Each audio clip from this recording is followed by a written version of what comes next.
Traders mind channel में आप सभी का स्वागत है। तो golden rule of trading investing क्या कहता है?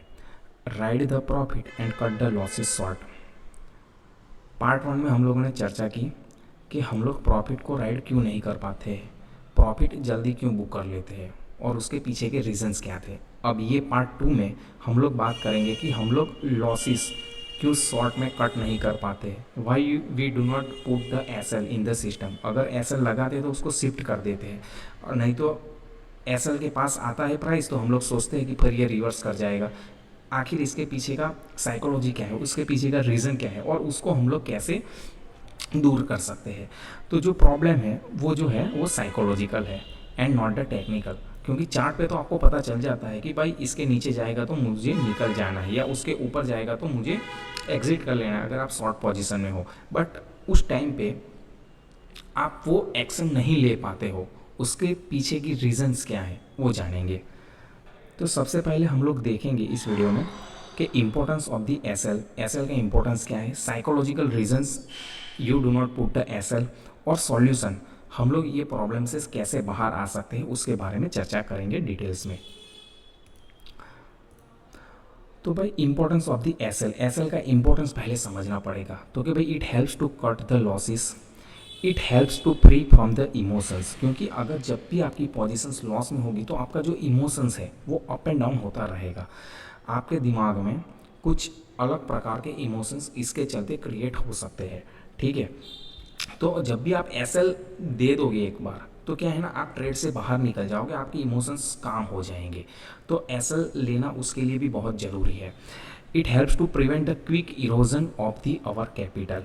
तो अगर आप एस एल नहीं लगाते हो और मान लो कि पेटीएम की तरह कहीं वो -27% लोअर सर्किट पे डाउन हो गया, तो अगर आपका एस एल आ रहा है तो आपको उसको ले लेना है ग्रेसफुली।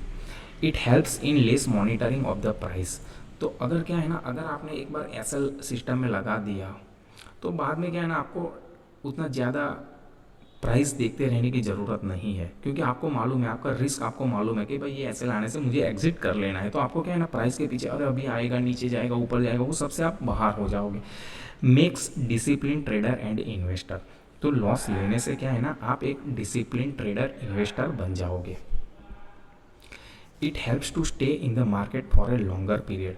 तो वो क्या करेगा, आपको आपका कैपिटल तो एक प्रोटेक्ट करता है, तो उसके चलते क्या है ना, आप एक लॉन्गर पीरियड तक मार्केट में सस्टेन कर पाओगे। तो ये क्या है ना, importance of the S L है।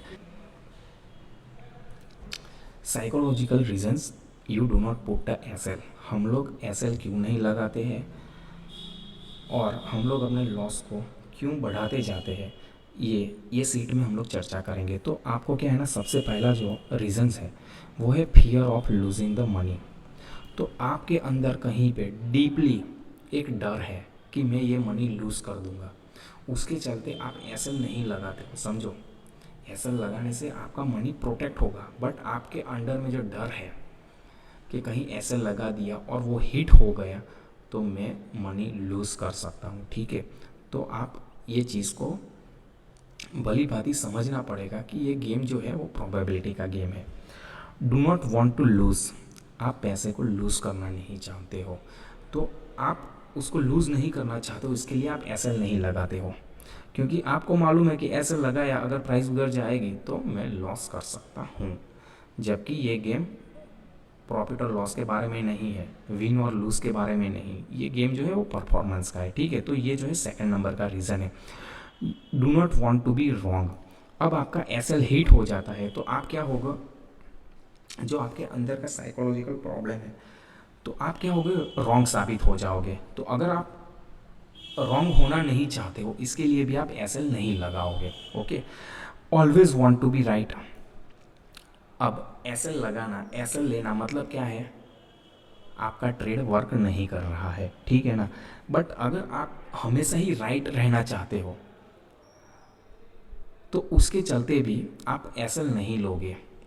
क्योंकि क्या होता है ना, अगर आपका मान लो प्रॉपर लॉस में चल रहे हो, आप वो क्यों नहीं काटते हो, क्योंकि अगर आपने एसएल ले लिया तो आपका जो ईगो है वो प्रॉब्लम में आ जाएगा। क्योंकि उस टाइम पे क्या है ना, आप राइट नहीं हो, रॉन्ग हो। आपका ट्रेड वो वर्क नहीं कर रहा है, तो उसके चलते भी आप क्या करोगे ना, एसएल नहीं लोगे। क्यों? क्योंकि आपको राइट होना है। तो आप वेट करोगे, प्राइस ऊपर आएगा, ब्रेक इवन होगा, थोड़ा प्रॉफिट में आएगा, तभी मैं निकलूँगा। तो ये भी एक रीज़न है। Winning attitude. अब हम लोगों को बचपन से ही सिखाया गया है विन करना है, नंबर 1 पे आना है, नंबर 2 पे आना है, नंबर 3 पे आना है। तो हमारे क्या है ना, विनिंग एटीट्यूड बना दिया गया है बचपन से ही।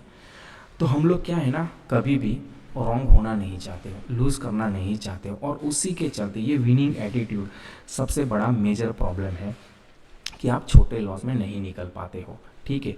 बीइंग परफेक्ट, तो एसएल हिट होना मतलब आप इम्परफेक्ट हो, आपका ट्रेड वर्क नहीं कर रहा है। परफेक्शन का मतलब है आपको 100% विन चाहिए। तो ये भी एक रीज़न है परफेक्शन, क्योंकि आप परफेक्शन के पीछे भागोगे तो ट्रेडिंग में सक्सेसफुल होना बहुत ही डिफिकल्ट है, क्योंकि यहाँ पे प्रोबेबिलिटी पे काम करता है। 70%, 50%, 60% और रिस्क रिवॉर्ड, ये दो ही है, probability and risk reward. Perfection का यहाँ पे काम नहीं है। हाँ, आप अपना सेटअप के हिसाब से ट्रेड लेने में परफेक्ट हो सकते हो, बट वो वर्क करेगा कि नहीं वो एक अलग चीज़ है, वो प्रोबेबिलिटी के ऊपर डिपेंड करता है। अब क्या है ना, आप ट्रेड ले लेते हो तो आप क्या है ना, ओनली एक ही चीज़ को विजुलाइज करते हो कि भाई अगर 5 रुपये प्रॉफिट हुआ, 1000 क्वांटिटी, तो 5000 रुपीज़ का प्रॉफिट हो जाएगा। तो आप क्या करते हो, प्रॉफिट को विजुलाइज करते हो, अपने दिमाग को सिर्फ प्रॉफिट के बारे में ही तैयार करते हो। तो जैसे ही वो नीचे जाता है आप पैनिक में आ जाते हो, आपको पता नहीं चलता आप क्या करने का, क्योंकि आपने सोचा क्या था, प्रॉफिट के बारे में, अब ये तो लॉस हो गए। तो आप उसके चलते उसमें से जब निकलना है तब निकल नहीं पाते हो। कंट्रोलिंग द आउटकम, तो आपको क्या है ना, आउटकम को कंट्रोल करने की सोसाइटी में आदत पड़ चुकी है। आप जहाँ पे जॉब कर रहे हो, जहाँ पे काम कर रहे हो, आपको क्या है ना, आउटकम अपने हिसाब से चाहिए। तो आउटकम हमेशा अपने हिसाब से चाहिए, और वो भी आपको पॉजिटिव चाहिए। तो उसके चलते क्या है ना, जैसे ही यहाँ पे आपका ट्रेड आपके अपोजिट डायरेक्शन में जाएगा, आप उसमें से निकल नहीं पाओगे। क्यों? क्योंकि आपको क्या है ना, उसको भी कंट्रोल करना है, आप उसको भी पॉजिटिव बनाना चाहते हो। उसके लिए क्या करते हो, आप कभी कभी एवरेज भी कर लेते हो कि अभी थोड़ा नीचे जाएगा, एवरेज कर लेता हूँ, प्राइस थोड़ा डाउन हो जाएगा, जैसे ऊपर आएगा मैं निकल जाऊँगा। तो आप क्या करना चाहते हो, आउटकम को कंट्रोल करना चाहते हो। तो ये जो है कुछ रीजंस है। अब आपको आइडेंटिफाई करना है कि आपको इसमें से कौन सा रीज़न प्रॉब्लम करवा रहा है, और उसमें से आपको चुपके से धीरे से एक्सरसाइज करनी पड़ेगी अपने माइंड के ऊपर। उसकी चर्चा हम लोग नेक्स्ट सीट में करते हैं। Solution to overcome this problem, तो ये जो आपका साइकोलॉजिकल प्रॉब्लम है उसमें से हम लोग कैसे बाहर आ सकते हैं। तो माइंडसेट आपको चेंज करना पड़ेगा। आपका जो भी माइंडसेट है सर्टेनिटी का, उसको कन्वर्ट करना पड़ेगा प्रोबेबिलिटी बेस्ड माइंडसेट में। सर्टेनिटी क्यों है? क्योंकि आपको क्या है ना, लूज़ कुछ भी नहीं करना है, आपको 100% रिजल्ट चाहिए, 100% विन रेट चाहिए। वो सब यहाँ पे पॉसिबल नहीं है, ये प्रोबेबिलिटी का गेम है। Okay, game is about the performance and not about winning और लूजिंग। तो आपको विनिंग और लूजिंग के ऊपर नहीं है, आपको परफॉर्मेंस के ऊपर काम करना है। परफॉर्मेंस कैसा? जो कि प्रोबेबिलिटी के ऊपर बेस्ड है, और वहाँ पे क्या है, आपके पास में रिस्क भी है और रिवॉर्ड भी है। तो आपको रिस्क, रिवॉर्ड और प्रोबेबिलिटी, ये दोनों का संयम मिश्रण करके अपना परफॉर्मेंस करना है। ठीक है ना, विनिंग लूजिंग के बारे में सोचना नहीं है। So identify the risk before taking the trade as per the trade plan. तो आपका जो ट्रेड प्लान है, जो सेटअप है, उसके हिसाब से आपको ट्रेड लेना है, उसमें रिस्क को आइडेंटिफाई कर लेना है पहले ही, ताकि आपका माइंड में कभी भी पैनिक ना हो। Take the trade if risk reward is favourable. तो आपको सेटअप मिल गया तो आपको देखना है कि भाई अब रिस्क 2 रुपये का है, रिवॉर्ड मेरे को 6 रुपया मिल रहा है, तो आप ट्रेड ले लो। सिंपल है, ज़्यादा कुछ सोचना नहीं है। Stay in the trade long enough, तो आइदर एसएल और टारगेट हिट। तो अगर आपने 1 रुपये का एसएल लगा के रखा है और 3 रुपये का टारगेट है, तो आपको क्या है ना, ट्रेड में बैठे रहना है, दो में से एक चीज़ होने दीजिए। तो क्या होगा ना, आप जैसे ही बैठे रहोगे ट्रेड में, ये आइदर एसएल और टारगेट ही, तो क्या होगा, आपका जो इमोशंस है वो एक्सपोज्ड होना शुरू हो जाएंगे। आपका जो फियर है वो धीरे धीरे दूर होना शुरू हो जाएगा। ठीक है ना, तो आप अपने इमोशंस को एक्सपोज करना है। एक्सपोज कैसे कर पाओगे, आपको ट्रेड में बैठे रहना है, आइदर एसएल या टारगेट हिट, दो में से एक चीज़ होने दीजिए।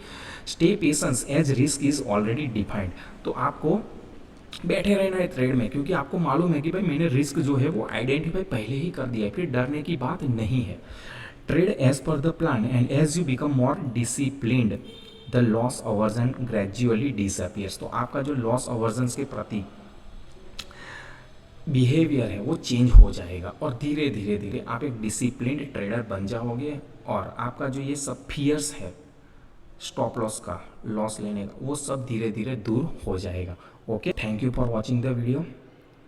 आशा रखता हूँ आपको ये वीडियो से आपका जो स्टॉप लॉस रिलेटेड कुछ साइकोलॉजिकल बैरियर्स होंगी उसके ऊपर आप ध्यान केंद्रित कर पाओगे और उसे धीरे धीरे दूर कर पाओगे। अगर आपको ये वीडियो पसंद आया है तो वीडियो को लाइक, शेयर एंड सब्सक्राइब ज़रूर करें। Thank you.